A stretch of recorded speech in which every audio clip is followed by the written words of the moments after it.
are agreed on for our formal convention. It seemed to me wise for us three to consider our colleagues' proposals calmly and dispassionately, free from the influence of his, how shall I put it, his somewhat exuberant nature. I agree. It is never easy to make reasoned judgments when the mind is prejudiced by fevered emotions. Let's go over this proposed peace treaty then before Lord Christar comes. 1. People and goods may henceforth pass freely across all clan boundaries. What's the man saying? Shall we open our borders to mass migrations? Wait, friend, let us hear him out. 2. Customs taxes shall no longer be levied for any purpose whatsoever. This is wonderful indeed. The more revenues we sacrifice, no doubt the richer we'll become. 3. The buildup of armaments shall henceforth and forever be suspended. Oh, why, the man's thought of everything. Give up our national security, give up important sources of revenue. We might get our soldiers to support themselves by taking up knitting.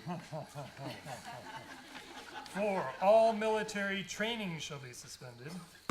It needed only that. Only those forces shall continue to exist as may be necessary for purposes of maintaining law and order.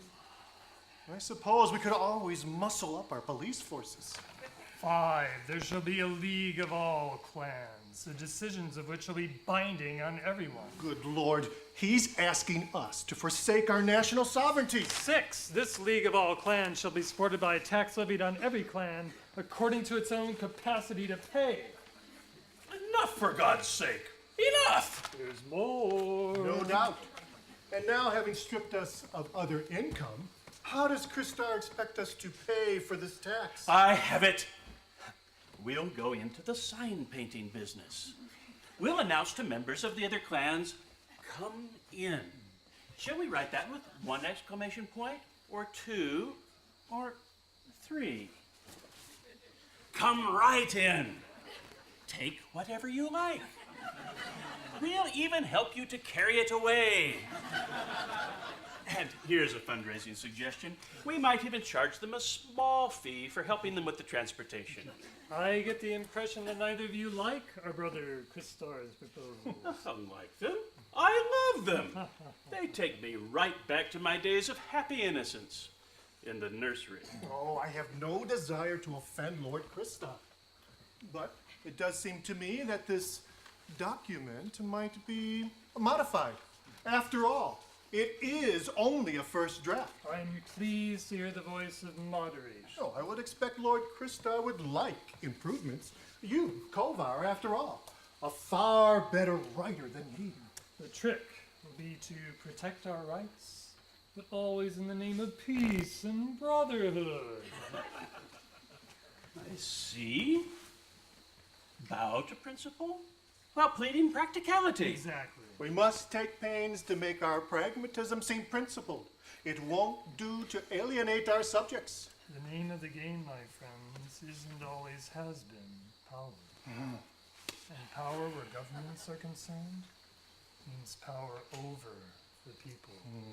One of the best ways to achieve this power is to parade what one wants as representing the power of the masses.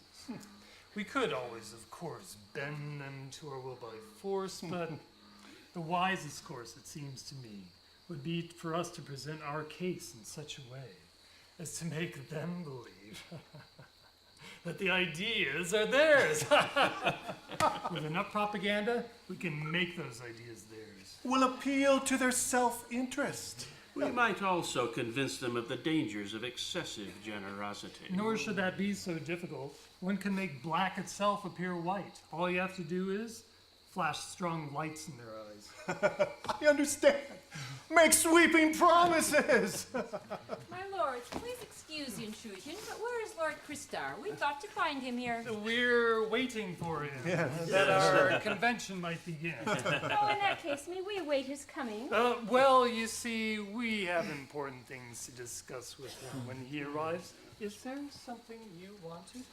I can assure you we are competent to speak on his behalf. It's about our daughter. She imagines she's in love with a common soldier of Clan Azure. We wanted to urge our Lord Christar, in your presence, to write into the peace treaty provisions that would prevent our enemy from in any way presuming on the generosity of our united clans. What luck is this, too, from his own close retinue? Rest assured, dear lady, that the great Lord Christar has no wish to penalize our victorious peoples. Just man that he is, it would never be his intention to make you suffer for the wrongs of others. Rest assured, your daughter shall only marry someone worthy of her. Oh, thank you, my Lord Kovar. We couldn't believe this peace treaty would be a means of inflicting suffering on us and on our daughter if she could but realize it now. Clan Azure stands already guilty of heinous crimes enough against you, against your family, your people, against all our peoples. The peace treaty will be a just document. There can be no justice without punishment. Your words are an enormous relief, my lord. How indeed can we build securely for the future if we destroy the foundations in the past? The old ways deserve our reverence. We're so glad. We'll go now, armed with your authority to forestall what could have been an appalling tragedy. If you so desire, we might have the young man flung into prison. Oh, your generosity is so deeply moving. Oh.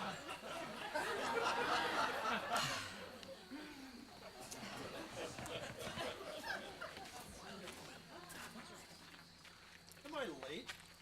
You all look as though the meeting had begun. No, my friend. We arrived only moments ago. Yes. We've just been chatting idly here, awaiting your arrival. Let's be seated then. Lord Christar, we can't find enough words to praise the treaty you've written. Truly it is inspiring. I'm so glad you think so. The important thing is not who wrote it, but the countless thousands who will benefit from its adoption. Indeed, yes. And the important thing, as you say, is not who wrote it, after all. Good generals aren't expected to be experts with the pen. The important thing is that this peace treaty be worded properly. I'd like to hear the changes you suggest. Nothing major. I'm afraid, however, that with laudable soldierly bluntness, you've managed to trample on a few toes. Please, dear friend, if you can rephrase my words in the generous spirit which is our true intention, I shall be grateful to you. Just so. You see, to demand of anyone deeds for which he is not mentally or emotionally prepared is to impose hardship on him. We must take our people's feelings into account. Well, this I believe I have sought to do. One moment, please.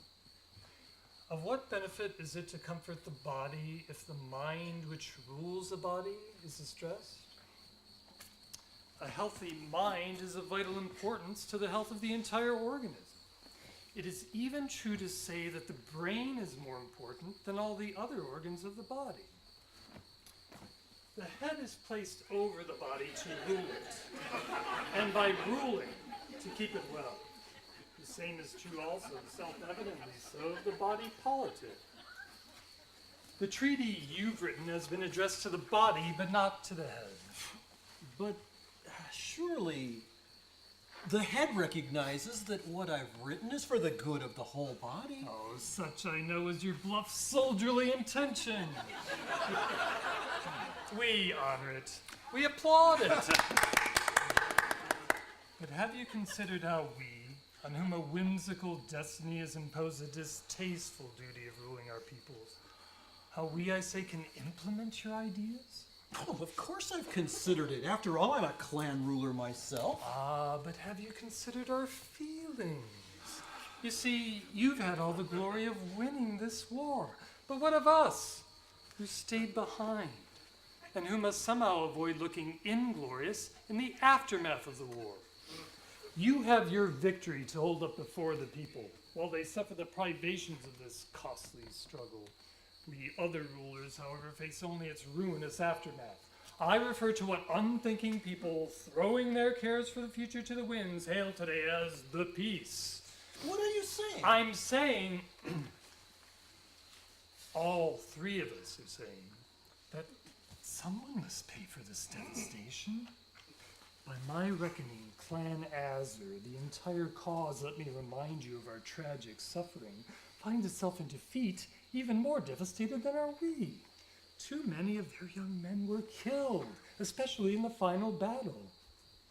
They committed themselves throughout this war to a massive gamble that they would win, following which they planned to bleed us white. Now that they've lost, they have fewer resources than even we to rebuild their shattered country. Now then, as I read your plan, it will become accepted as necessary for us to use our resources to rebuild Clan Azur. You've suggested that we bleed ourselves white, in fact, for their benefit, just as they plan to do to us. Ha!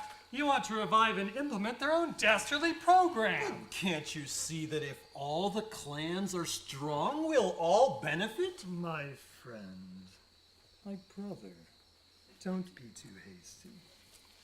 What I'm saying is only that we should not depart from the time-honored dictates of justice. Let Clan Azur pay, I say, as in any civilization, men are called upon to discharge their debts. Very well. I accept your point that they must bear their debt honorably and responsibly. Indeed, we want to do so. In every way, Clan Azur hopes to stand shoulder to shoulder with the other 4 clans, responsible not only to our own people, but to all the inhabitants of Crystal Isle. Admirable. Admirable. And how do you propose to go about assuming this responsibility? Gradually, as we grow stronger, we mean to help you to rebuild your towns as we rebuild our own. We mean to accept voluntarily, in honorable recognition of our debt to you, the burden of helping your economies out of any profits we earn. Gradually, you say? Well, naturally, my lord, we cannot pay out of funds that do not as yet exist. Voluntarily, you say. What is offered voluntarily, however, may just as voluntarily be retracted. Even this word gradually that you've proposed cannot but arouse the suspicions of any thoughtful person. Just how gradually do you mean? Shall our children's children's children see the beginnings, perhaps, of the vaunted repayment of your debt? My lord, without trust, there cannot be even the glimmerings of hope for a lasting peace. Wisely spoken. In your discernment, I perceive clearly how we won the war. Indeed, there must be trust. Then shall we not trust? Trust is possible only when people are proven trustworthy. Anything less than that is naivete. And naivete, ends in the destruction of all trust. Plainly speaking, we can't afford to wait. Our countries lie in ruins. It is now that we must rebuild them, not uncounted generations in the future. If Clan Azur is to help us with this undertaking, they must help us now. Indeed, we want to do so, my lord. How do you suggest we do so? Suggest? I'm not suggesting anything. You'll pay because we'll take from you what we want. If you can't pay in money or goods, you'll pay us with your people. They'll come and work for us, serve us in our homes without pay, but in backbreaking labor. But that's slavery! Call it what you like. Words can be made to serve an infinity of different ends. This isn't repayment you're asking, it's punishment. Wait a few years only, and by the treaty that I've proposed, you'll derive vastly greater benefits than you could possibly squeeze out now, or ever hope to derive in future from a land that remains devastated. Referring once more to this peace treaty, as you so quaintly called it, the feelings of your brother rulers are heard also by others of your stipulations. You've asked us to give up important revenues and customs duties. Apart from that income, do you seriously intend to ask our artisans to welcome the threat of cheap foreign goods flooding their marketplaces? Clan Azur's goods, since their country will be impoverished, will be especially cheap. Would it be fair to reward them for the sufferings they've caused by giving them such an advantage? According to your plan, people would be free to cross our boundaries at will. Can't you see that poverty will thus end up chasing wealth and forever depleting it? the people of Clan Azure especially will pour into our countries, stealing jobs from those to whom they belong by right. Indeed, slavery is the best solution to the dangers of cheap labor. With slaves to serve us, our own citizens would be free to pursue their lives with the dignity they've so long merited. Are you so blind that tomorrow is only a mist before your eyes? What would be the fruit from such damaged seeds? It would be bitterness, hatred, vengeance, and eventually, inevitably, war. You have stated that there should be no further buildup of armaments and no military training. How then do you expect us to protect ourselves against Clan Azure's aggressions? And how do you expect us to ensure that the spoils will be distributed equally amongst all our clans? You had written that there should be a league of all clans. This I judge to be an excellent idea. It will help us to keep an eye on one another. Clan Azure, of course, must be excluded from representation. And the tax. Why put this burden on our own innocent populace? Obviously, it is Clan Azure that must pay the tax. Thus, they will be included in your noble concept of clan unity. My brother, please don't feel that we've rejected no. your peace treaty. Oh, true, we've altered it a little bit here and there, but don't you see? In essence, it remains unchanged. From the start, our commitment has been to the principles that you so beautifully outlined for us yesterday. We agreed with you in principle. We still agree. It is a principle of ethics that the many should not be made to suffer for the few. From this self-evident truth, it follows logically that the few may have sometimes to suffer for the many. What of it if one clan out of 5 be penalized? The harmony, peace, and brotherhood of which you spoke so eloquently yesterday shall be all the greater for these few changes that we've made in the rough draft you wrote for us. Changes in which I must add, we insist. Yes.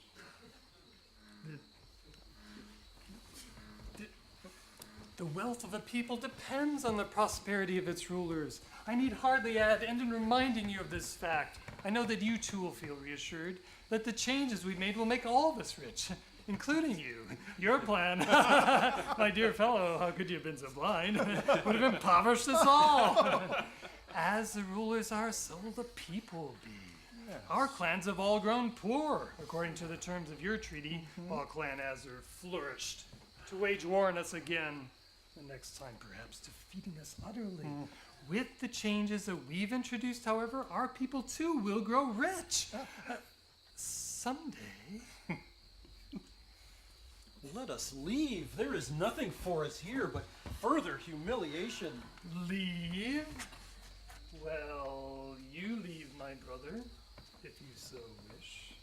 But don't speak of leaving with these, our enemies. Their freedom is now forfeit. Guard!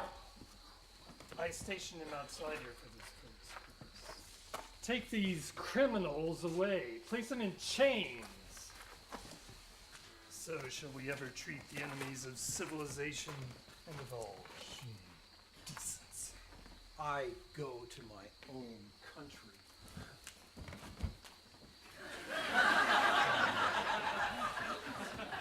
Well done, my friend.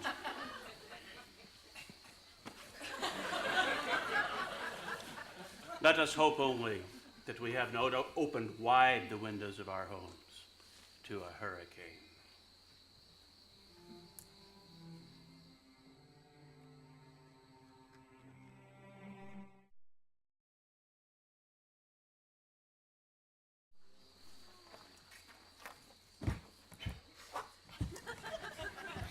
Oh, Walton. I asked you to join me here because I knew you'd have no trouble finding this place. I also asked you here because I wanted to speak with you in privacy, where no other ears could Ponder! I'm glad I found you. Balton told me you would be here. I didn't realize he'd be here too. Ponder, I want to speak with you in strictest privacy, where no other ears. I've come because Bolton asked to see me here. Mary, I had no idea you'd be here too. Mary, there's something I'd like to speak with you about. The strictest privacy where no other ears can... I asked you to meet me at this hour, Robin, because Ponder had invited me, or so I thought, to meet him a bit later. Actually, it's something rather special I want to discuss with you. I'd intended, that is, I'd hoped to speak with you in strictest privacy, where no other... Well, it seems this group is all ears. Shall we all leave? My friends, I never meant to exclude you from my confidences. It's only that I didn't want to share them with strangers. I too am happy to share with all of you what I came to say. Well, I suppose those are my feelings too. But I can't help recalling, Bolton, how you mocked me the other day. And you too, Robin. Still, it now appears that Robin needs my help. And Bolton needs Robin's help. And Ponder, I suppose, needs Bolton's help. And I just now need Ponder's. So it looks as though, as usual, we're all in this together, protected as it were by some great natural law, by which each species depends for its survival on another. Leave out any one of us, and the chain is broken. We'll all sink like a boat without a bottom. Well, one of our missions seems clear enough. Mary, how could you even imagine that we were mocking you? Would anyone even think of making jokes at a funeral? Enough. Enough, or the only funeral here will be yours. As for my love for Crystal, far from indicating the death of the Mary you've known, I feel that it's only through her that I at last found life. Yes, I think we all surmised that Crystal entered the story somewhere. But where exactly? She's needed for the anticlimax. Be careful, or I'll withdraw from interdependency. Then where will you all be? No, it's true. I need your help, Mary. You're a friend of Crystal's. I'm sure you see her as an angel. Would it be possible for her to act as a guardian angel for two people in distress? The four of us know of Starlin's difficulties, since going with him that day we've become his friends. Oriel's parents, as you heard the other day, opposed their marriage.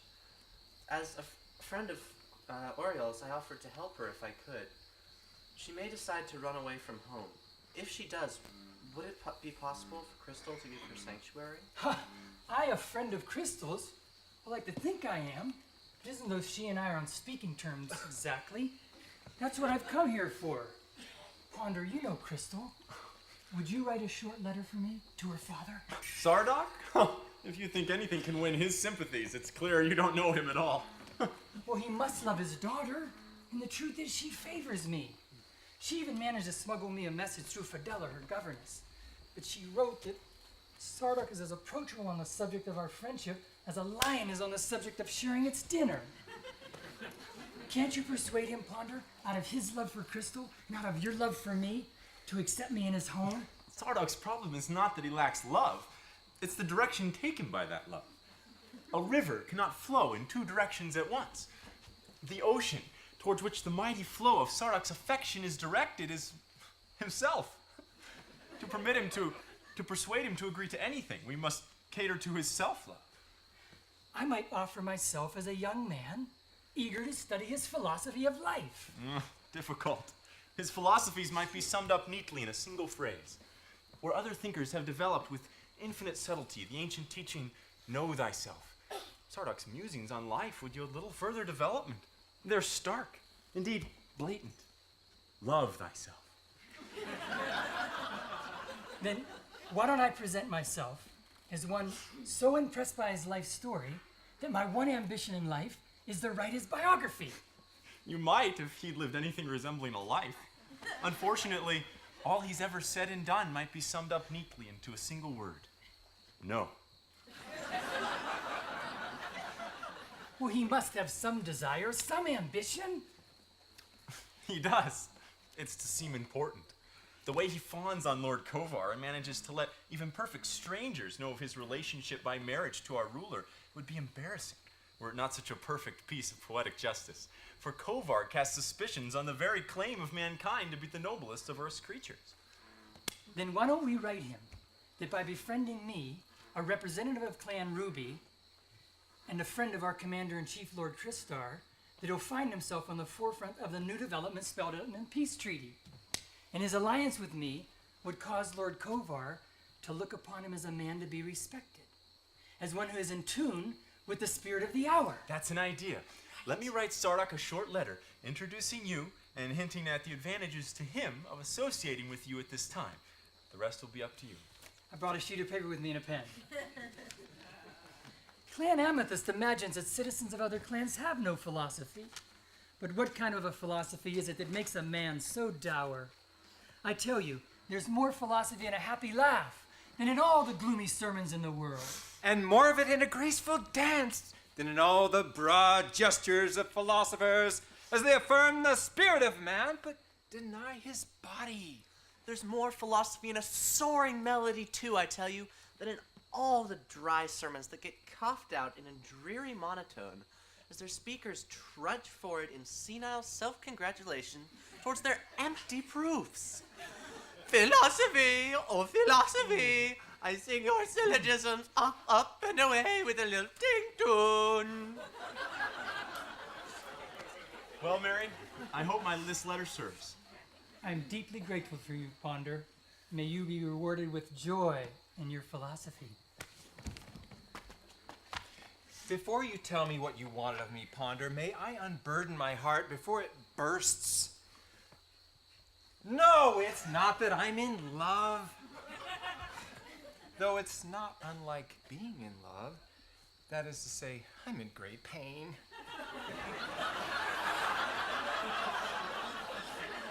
Robin, I need you to testify on my behalf. Certain soldiers, I blush to say it, but members of my own clan, riffraff, regrettably, of unspeakably low character, despicable dregs of society from whom all vestige of decency. If you'd consent to sing it, we might turn this into an aria. Oh, when riffraff decline to despicable dregs. Forgive me, friend, I sometimes get carried away. But certain men have been saying they didn't see me fighting with them during the battle. Please, Robin, won't you tell them what you told me? You saw me crouching on that rock? I can state boldly to anyone who asks that I did see you, resting there. Well, anyway, you saw me. These creatures, lower than the dumb beasts, are perjuring their very souls by claiming they didn't see me at all. But you know I was only waiting for the tides of battle to return my way. I was holding myself in readiness. And I'm sure you sensed me gloating at the surprise I was going to spring on the enemy. I shall say, dear God, help me not to perjure my soul, that I did see you, well, resting there, but only to plunge the more terribly into action with blood-curdling yells of horrible vengeance. Will that do? Thank you, dear friend. Shall say that what I heard from you were not snores as I first imagined, but snarls of the most hideous rage. Oh, now you go too far. I did fight, Robin. You must have seen me at different points of the struggle. Well, now that you drive me to it, I confess I did see you fighting. Sincerely, old friend, I'll do my best to answer your enemies on your behalf. I know you for a brave warrior. Thank you, good friend. I'll go further. I suspect that these men oppose you because they fear the changes coming with the peace treaty. They know you champion it. Small-minded, selfish men can't help but be afraid of anything that challenges their small-mindedness by expanding their sympathies. Vain braggarts. Be careful. For the things we criticize in others, we reveal what we are ourselves. But, Baltan, I wanted to speak with you. May I do so now? Speak on, good friend. People like coming to me for counseling. That's because I never criticize, but accept them magnanimously as they are. It's because we're friends that I want your help. Do you know Gazella? She's a member of your clan. As it happens, I do know her slightly. But don't tell me you're... Oh no, not you too, Ponder. Enough of the buffoonery. Friend, I don't know what it is I feel for her. All I know is that seeing her the other day for the first time, I felt inspired as I've never been inspired before. She has that effect on people. They say it's because her spirit soars, and that it does so because there isn't anything on this earth that binds her, as most of us are bound.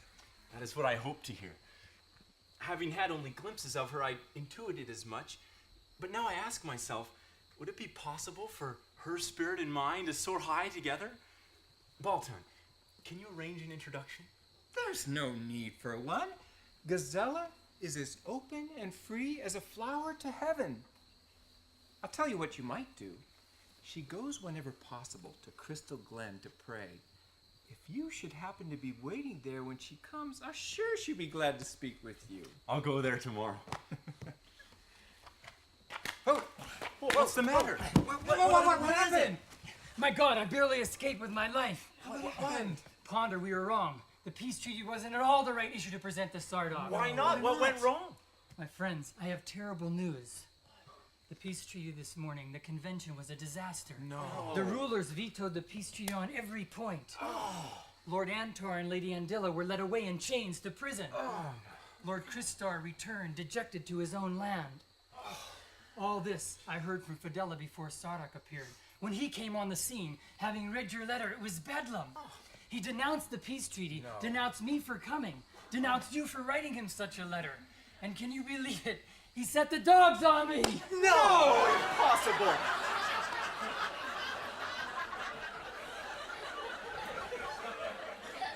He'll use my very letter and his response to it to better his position with Lord Koval. The tragedy's only mine. It affects all the clans. Sardak's treatment of you cries for vengeance. The rejection of the peace treaty cries for vigorous action on the part of all the clans. Those low rascals who slandered me must not be allowed to gloat. They'll side with the lords against me. Against anyone who longs for peace. Let us go and sound out our own people. We must leave no time for any weeds to grow. First, let's go to Crystal Glen and there seek counsel of the wise hermit. A sound idea. Let's be off at once. Beginning to think that any tree growing within these ruins will bear but bitter fruit. Yes, let us leave.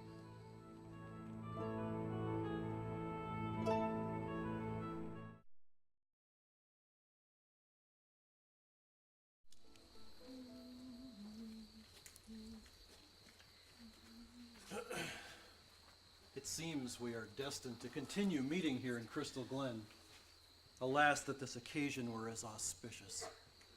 The last time my meditations, aided by the clarity with which this holy place is blessed, furthered by the hermit's prayers, and uplifted, I sincerely believe, by the inspiration of your dance, yielded me a plan whereby a lasting peace would be assured, not for now only, but for centuries to come.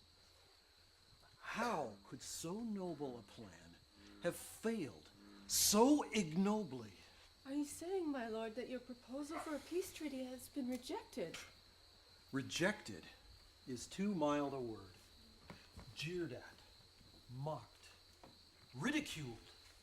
Its author treated like a toddling child. No problem, so long as he played the unsophisticated games of war. But a threat to civilization itself if he dared to speak on those occasions when grown men practiced the subtle arts of government. The treaty I submitted has been shredded, its remnants flung disdainfully to the wind. How is it possible? Are all our inspirations, then, but empty smiles born of wishful dreaming? Can words that ring to the heavens in bell-like tones of truth be but glass tinkling, the foolish prattles of children excited by a game? Did I hear rightly as I was coming here? Have your plans for a peace treaty been thwarted by your fellow rulers? Thwarted, good hermit, and much more. Discredited, discarded, their very virtues turned against them as though these constituted their outstanding flaws. I'm not surprised. Meritorious changes seldom owe their adoption to those granite public figures whose office and authority derive from fixed traditions. Improvements come when there is nothing left to protect save one's own integrity. And when such persons are discredited or thrown into prison, what then? Truth, my lord, is an exacting master. It tests men in the fires either to temper thereby or else destroy the steely sharpness of their resolution. Know this, however, for a certainty. Truth alone is. All else is mere froth. Sooner or later, depending on men's constancy, truth must emerge victorious. though mountains fall and continents disintegrating plunge into the greedy oceans, truth is eternal. It can never die. Show me its victories. Are they hiding smugly somewhere among the stars? Here on solid earth, Father, how often sacrifice, far from being rewarded, is whipped and driven, forced to concede still further sacrifice. I'm a bluff soldier, Father. I demand some visible proof that high ideals are sometimes honored by universal law and not forever tripped up and made a laughingstock. My son, was not your victory in this war, against odds that at the time seemed overwhelming, was not that victory in itself proof sufficient that where the will is firmly committed to the cause of truth, it must prevail? All depended on the firmness of your commitment. Then where have I gone wrong? You have not gone wrong, my son. You're merely going wrong. Your will is faltering. But my plans have been cast onto a funeral pyre. They are now but ashes. The most that can be done with them is to enshrine them in an urn and pray for their departed spirit. Is any man a god that you must bow down to him and accept his decrees as commandments carved in stone? You've been thwarted, Lord Christar. You haven't been overthrown. I think I understand you, Holy Father. Forgive my presumption, but is not our present disappointment but a sign that we must make our ideals more practical? I thought my plans were practical. Practical in their conception, yes, but not in their implementation. You as a general must know this truth as well as anyone. You're suffering now, but pain normally is the result of wishing that things were other than they are. To cherish high ideals is the first step to high attainments. As important is the second step, to work with things not as you want them to be, but as they are. Never admit that you've been defeated. Even in death, if you cling to truth, then truth and your own soul as well must emerge victorious in the end. You give me hope, Father. What I must do is make my concepts live. Not on paper, but in the marketplace. I must win the consent, not of people's thoughts merely, but of their hearts, their consciousness, their entire being. We must inspire them to embrace these truths by first living them ourselves. Only then may we expect the clans to abide by written treaties. We must make our vision practical. Holy Father, yesterday I contrasted human love to the aspiration of the soul. Now it seems to me that what men need are examples of earthly love that is rooted not downward in desire, but upward in devotion to high ideals. Go where your soul feels called, my child. It is only when we act in keeping with the highest that is within us that our actions can be aligned to truth. I was afraid my parents might be following me, but I didn't give them. Oh, Starlon, what an evil fate, twisting like a tornado, has bent down and swept us up from our dreams. My lord! What can have happened? My Starlon now is a fugitive, and he knows it not. Oh, if in innocence he finds himself seized by the enemy. Yes, the enemy. For whosoever obstructs true justice shall be my enemy from this day forth, whatever the color of his clothes. But if in all innocence he is caught, then I swear it by all that I hold holy, I will fight for his release, though it be against my own flesh and blood. Oh, Starlon, beloved, let us flee to the mountains. There we'll live on roots and berries. Dearest, though we dress in rags, I swear I'll never leave you. What's this you're saying? The peace treaty has been vetoed. All Clan Azure has been declared culpable. My mother told me gloatingly this afternoon that you, Starlon, might be sent to prison. Together let us flee. Of what use in any case a world where justice is held ransom to blatant selfishness and greed? Can virtue thrive where justice is despised? And can justice flourish where virtue is forgotten? Let us forsake these clans as sane people would turn their backs on a mad mob. The thought of escape is tempting. Yet, as I think of the suffering with which my clan must now be faced, I am torn in two. Love on the one side, honor on the other. Could we preserve our love, my sweetest, when paying for it with our honor? Oh, that so great an opportunity be sacrificed to vengefulness and greed! Cannot people see that all the clans depend on one another? What is song if it lack poetry? And what is poetry if it lack a melodic sense? There's our solution. There's how we'll win the people to our cause. The 5 clans belong together like the 5 fingers of one hand, of which any clan by itself would be incomplete. But would dance be without music? Dance needs also the help of poetry and song for clarity. And were it not for graceful bodily rhythms, would it not be difficult to bring rhythm into poetry and music? Their beat would lack grounding. And what would these three, dance, music, and poetry, be without philosophy? People who leap and fling themselves about without reason are themselves judged bereft of reason. Music that shreds the silken veils of peace, or that heaps faggots on the fires of pain, or that heaves and shudders, moans and shouts, is no more music than those frogs out there are nightingales. Poetry that says nothing is like wind whistling through the cracks in a rough cabin.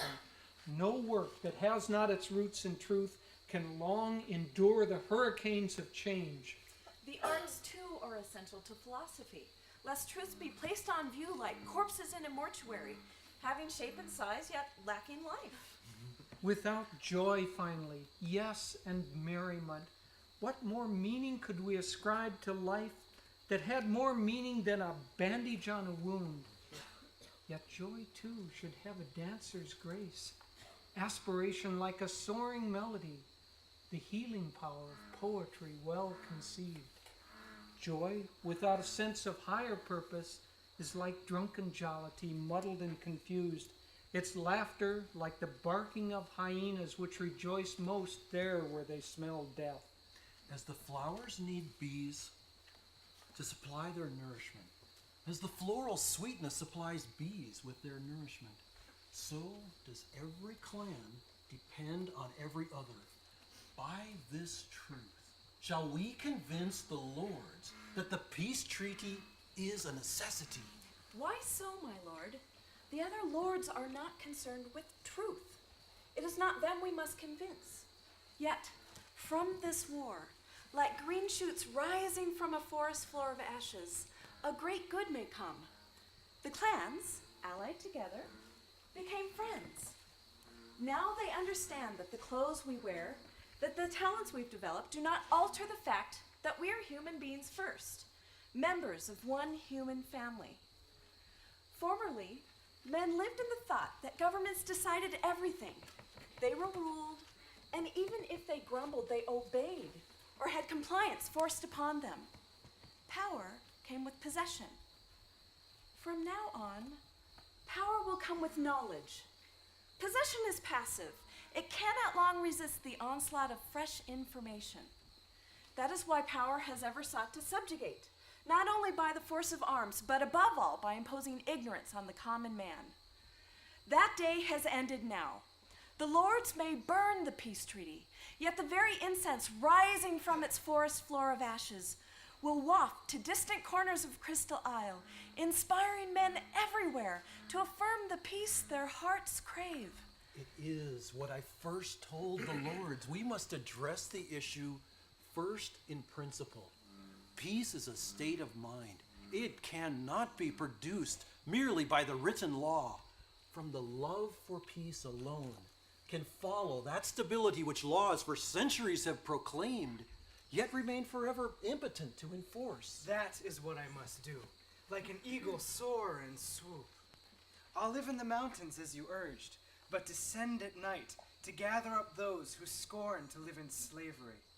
United, then, we'll inspire those whom bonds in the cities keep from joining us to seek their strength within themselves. I'll go with you. Being free, it will be easy for me to move about, travel to other clans, and stiffen the will of people everywhere to live by this lofty truth, as well as to protect themselves from tyranny, just as during an epidemic we isolate ourselves from noxious germs. We'll preach love, not hatred, for fear is the rank infection by the spread of which ruthless tyrants have for centuries imposed their might. We'll marshal a new army, one carrying not weapons, but a new belief. From this day forth, I will use my skills not to defeat, but to unite men's hearts. My friends, you've come in time to join us in a revolutionary undertaking. Go to your clans, each of you. Seek out whoever hopes to see clouds of a new dawn blush hopefully in the skies above Crystal Island. Gather those people quietly until, as our strength increases, we adjudge the time ripe to declare boldly our united faith. Gladly will go, my lord. With this end in mind it was that we came here now.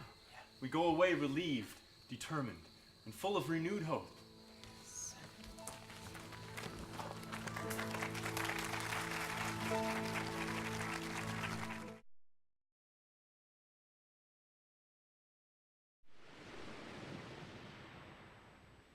20 years, I've not found myself anxious as I find myself today. So much depends on the outcome of these critical events. Success, Reverend Father! A glorious success! Tell me, daughter, what happened? It was warfare, and yet not a war. For the struggle, as you know, was waged not with weapons, but with our love for peace, and with the strong determination that force no longer commanded our respect. When cudgeled by our ruler's soldiers, we responded not with fear, but gazed calmly into their eyes, and willed them to understand the air of brutality. One by one, and soon by scores, they joined our ranks, until those remaining fled away, lest we in our swelling ranks destroy them with a fury equal to that with which they had tried to destroy us. It was a victory of consciousness over brutish force. And thus is shown the power of focused thought over heavy but insensate matter. Good Father, what a victory! The best war of all! We stretched out our hands and our enemies ended up not dead but smiling at us. Stretch, smile, stretch, smile! Smiles weren't on every face, however. For some it was Gloom, gloom, gloom! We seized Kovar, Loftar, and Voltar, the authors of this tyranny. And then, lest ever again on Crystal Isle they sow seeds of discord, suspicion, avarice, and hate, we stripped them of their power to influence weak minds susceptible to the whisperings of fear. In short, Father, we shoved them off in a boat without oars, in ocean currents strong enough to carry them a great distance. We gave them enough food to survive. In a week or so, they'll beach on some far-off shore. Dare to live among men as strangers. Even as they would have had us be, strangers to one another. Oh, Starlon, Starlon, we can now be married. Married? Can you believe I'm here? However did you manage it? How did you get away? The new consciousness has swept across the land. It's cleansed even homes like ours. My father's a broken man, but I must say he deserves it. He was too brittle to bend with the times. Crystal, you should respect your father, poor dear. He was merely being firm in his loyalty to Lord Kovar. And loyalty is an admirable trait. Oh, he was loyal, all right, to himself, if that's admirable. Oh, well, maybe now he'll consider watering his roots from now on with a little sympathy. Broken reed he may be, but there's still strength at the base to grow tall again. Fidela, we have a plan. May we discuss it with you later? It may even help start off, or at least teach him a lesson he badly needs. Reverend Father, I see you've heard the news. I've heard. We've all been rejoicing. Father, I accept these changes, or most of them as well. But what I fear now is the spread of popularity as a criterion of excellence. An aristocracy committed to high ideals, trained to uphold an ancient tradition.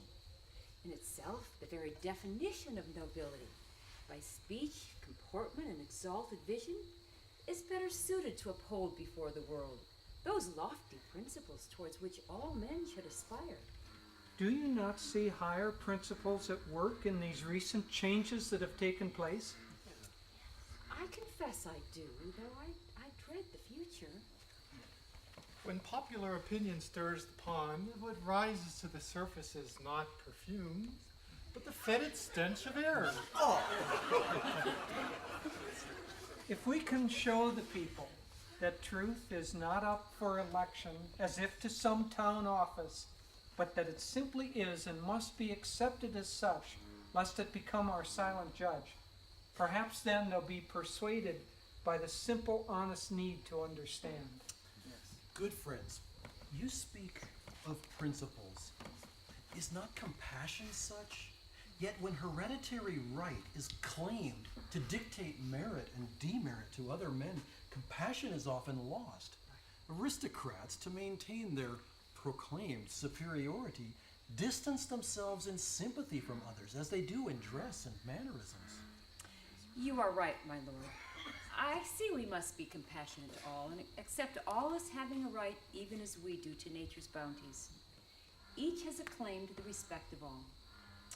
In this I now realize I've been narrow. Then, will you accept Starlon here, to whom I've given my heart, as the only husband I can ever have? It's hard, but I see I must accept this novel spirit of democracy. Oh, if only his breeding weren't so does he inhale his soup? Those table manners. Mother! Their lives revealed your vaunted aristocracy. Aristocrats boast nobility of character, exalted understanding. Yet when the tests are in, the high marks all go for trivia, like table manners. Starlon's is noble by any test of character, of goodness, courage, and sincerity as any man on Crystal Isle. Frankly, I've never noticed how he drinks his soup. The important thing, I imagine, is that it reach his stomach. Looking at him, one can see it goes everywhere it's supposed to go. I see Lord Antar and his wife approaching. They've been summoned here with the good news that their imprisonment, disgraceful from the start, is forever ended. Lord Christar, friends, peace and freedom are assured at last. Yes. We are pleased to be released after renewed suffering from prison. Our gratitude, however, is far greater for the fact that love has prevailed at last, and that the clans can now live in amity. Yes. Welcome, good friends. Soon, I believe, to become my very dear friends. The injustices you've endured make your presence with us here all the sweeter. We were proud, too, to hear how the members of your clan advanced our common cause, never with anger, but with dignity, forgiveness, and integrity. We heard, even in the cold solitude of our prison, how one man, whom all were careful never to give a name, guided Clan Azure from his mountain post through the part it played. The gratitude goes as much to him as to all the rest. Surely I know that voice, but it can't be. I know they're both dead. Father! Mother! How is this possible? They told me you'd been slain by Stolar. Oh, my son. Seeing you makes my joy complete. No, Stolar never dared to kill us, though he would have liked to. He put out the news that we were dead, but it was merely a confusion of tenses. He projected into the past a fulfillment he still cherished for the future. The word he put out was not that you'd been killed, but that death had come to you through some unexpected illness. No one believed him, however, for his lies were the only point in which he ever showed consistency. But then, did you not hear of our release after the war? I never could return home. And soon after the fighting stopped, I was forced to flee and live in secrecy in the mountains. Then, is it you of whom our clan are so justly proud? I don't know how proud they are, or how justly, but it is true I played some little part in our eventual success and liberation. It was Starlon, my lord. Without his courage and his leadership, Clan Azure might have had its its freedom still, but passively at the hands of others, and not bravely won in its own right. Starlon it was who sent shafts of hope into the hearts of a defeated people and steeled them to become brave again. Who might this young lady be, my son, who speaks thus on your behalf? Mother, this is Oriel, my wife, soon to be. Without her inspiration,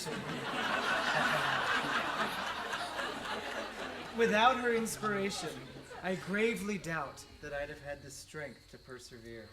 And Lord we are Oriel's proud parents. Oh. How glad we are to welcome Starlon as our future son-in-law. Well, we too are proud of Oriel and pleased to greet you as brother and sister. I recall the words of an ancient poet of your clan. He wrote, "The joy that comes when hearts find unity is such. The very earth responds. Grass appears where once there was a desert, and flowers put forth sweet scents, such as, until then, were known only in the fields of paradise." Perhaps someday one of your clan Topaz can write a melody fittingly to complement those words. Such is the spirit that now draws the clans into a happy harmony. It is only right that we should all celebrate. It is my happy duty to announce that such an occasion has been planned here for this evening. All of the clans will be represented. Please, friends, join us then, each one of you. I suggest we leave here now to prepare ourselves for the event.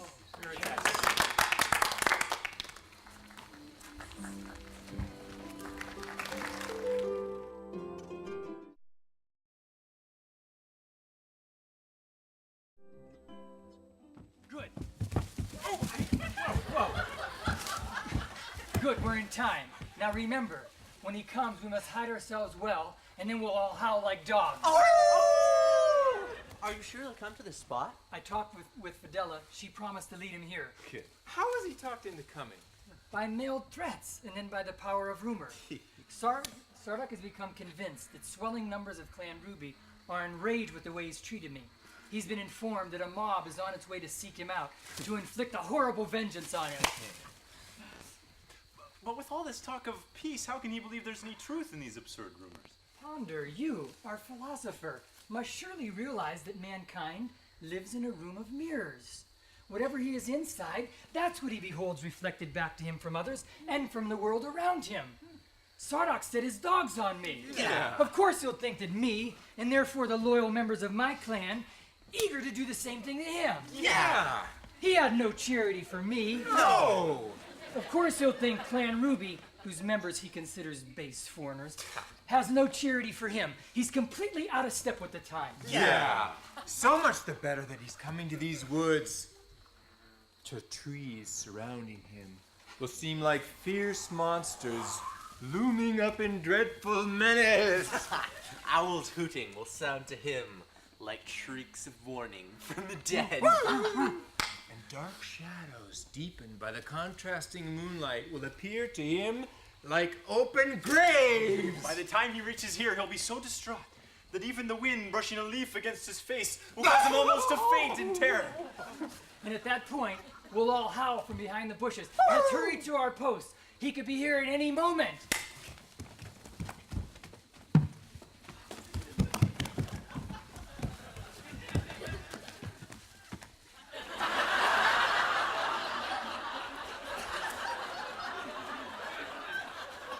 Only a little further, and we will have achieved the place where I have been told we will achieve safety. Can there be safety anywhere in this terrible wilderness? I don't believe it does, but I swear I heard a sound so eerie, it couldn't have come from any creature of this world. Oh, Sardak, with your imagination, you could turn the very sighing of the wind into the woeful moaning of them. I tell you I heard it. I haven't an imaginative nature. You live boxed up in your own house. You never go anywhere. You've no idea what it's like to go walking about the woods at night.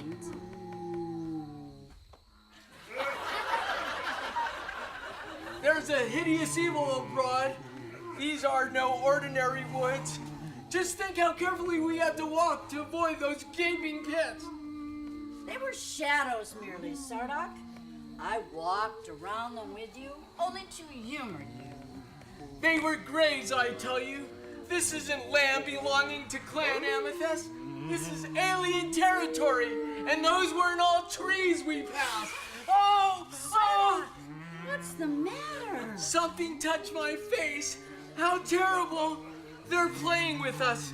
We can't hear them, but they're creeping up behind us, matching our every footstep. Sardak, do calm yourself.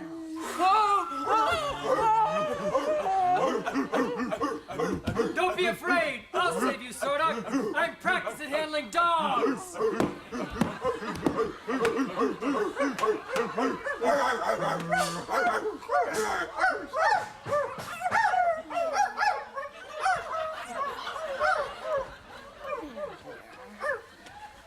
There, I frightened them all away.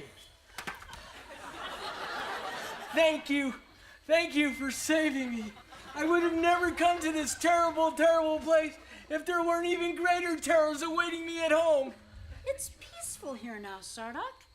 And you'll always have me to lean on in a crisis. Thank you, my dear. Oh, how good it is to have a friend.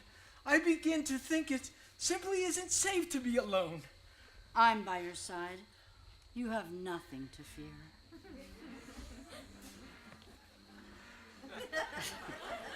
Who was it who came to my rescue so opportunely? Those vicious dogs would have devoured me. Can you see me now? Until this evening, you haven't thought me your friend exactly, but I'll always rescue you from danger if I'm nearby. My friend, let us forget the past. I'm grateful to you. Grateful. Oh, how good it is to have friends. Oh, darling. My darling, now that I have my parents' consent, I can't wait any longer. Let's get married this very evening. What more auspicious occasion than this? The day we all celebrate the peaceful union of the 5 clans. We meet again! This time I'm glad to say not after chasing you. This time I hope my head won't seem so useful to you. I'm sure you have better uses for it than I have. My wife, bless her, says that my stomach is more useful to me than my head. She means that I put so much more into it. It's good to be home. My wife, she understands me. I'm happy with the peace, although I must say I am growing a bit fat. Father, what are you doing here? This excellent young man, daughter, has just saved your father from a tragedy. What? How? The time has come to speak of unity, of cooperation, of fellow feeling. Sardak, sir, my fellow feeling is particularly deep where your daughter is concerned. Reflect, if I marry her, you won't be losing a daughter, you'd be gaining a champion. Unity seems to be covered in a shroud of... No, that's the wrong word. Unity has been thrust upon me. No, I mean I'm grateful for it. But unity and cooperation, though admittedly new concepts for me, seem to be the spirit of the day. Yes, my boy, I need a champion. And though I know it's no easy choice for you, I'm grateful that you're willing to pay the price of marrying my daughter.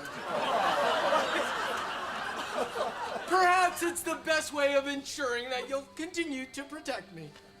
Sardak, you need a proper keeper. Not a mere boy who, for all you know, will disappear with Crystal one day.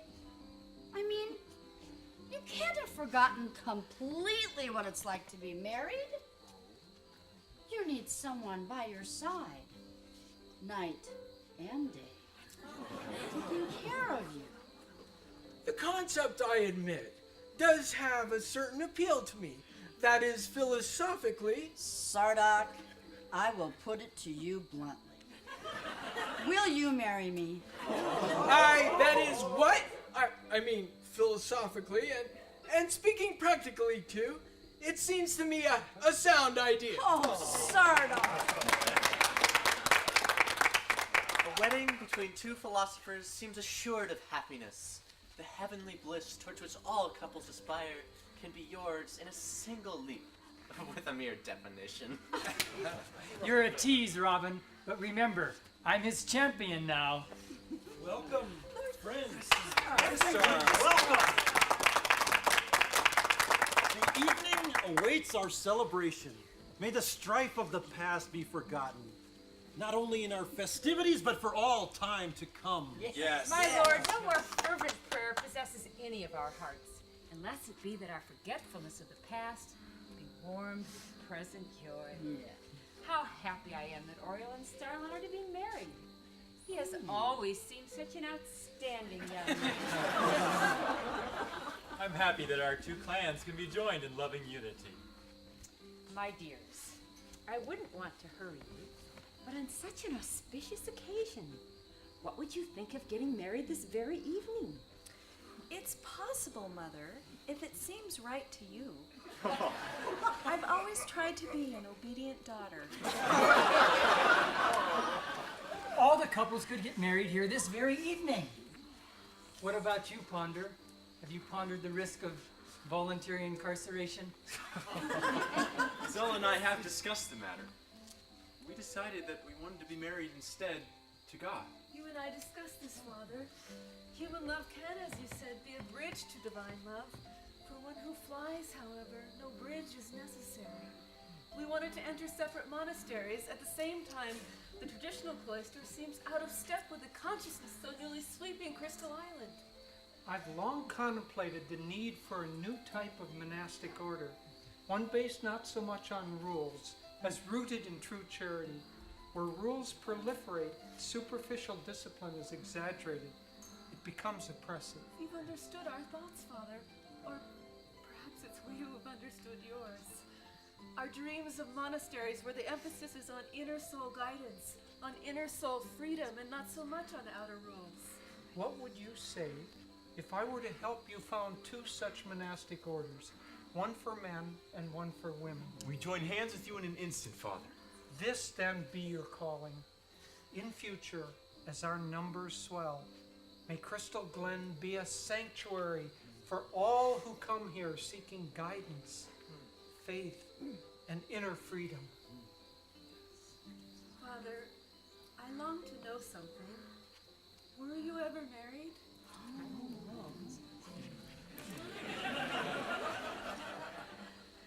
Having long renounced my past,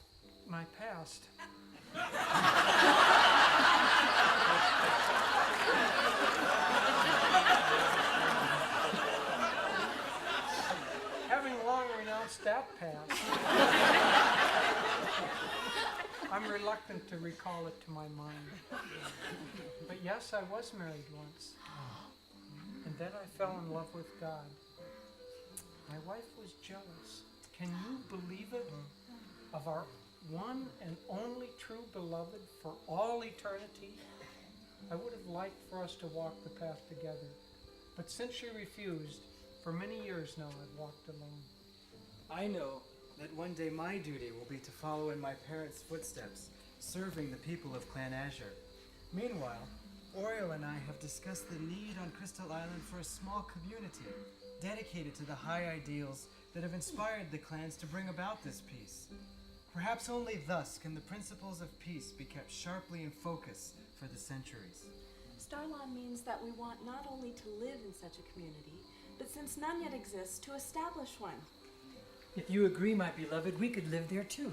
Oh, it's not merely a choice, it's a necessity.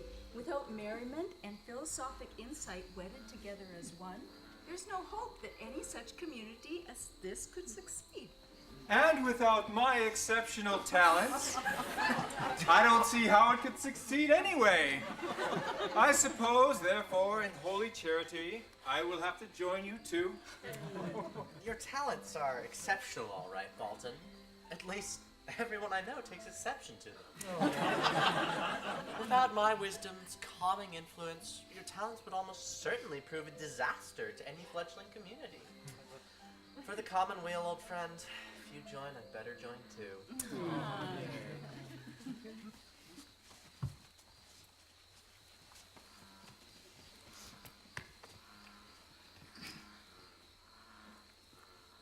On these couples about to be married, on Crystal Island and all her inhabitants, on the new road to peace for all our clans, on the new monasteries and communities, pathfinders for the future, and on our vision that it remain always focused on the highest truths.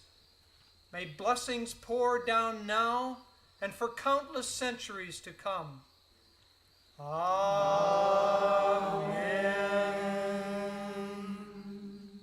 Let us all express our joy in carefree celebration.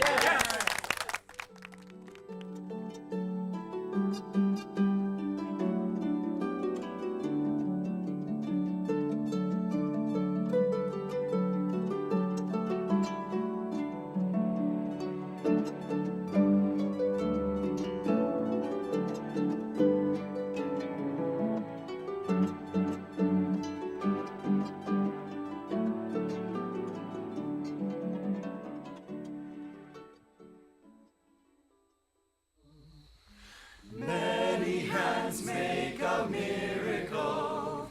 Let's all join hands together. Life on earth is so wonderful when people laugh and dance and struggle as friends. Then all their dreams achieve their ends. Many hands make a miracle. People climbing together. Soon we reach to the pinnacle of every mountain peak we hazard as one. We lift our hands to welcome the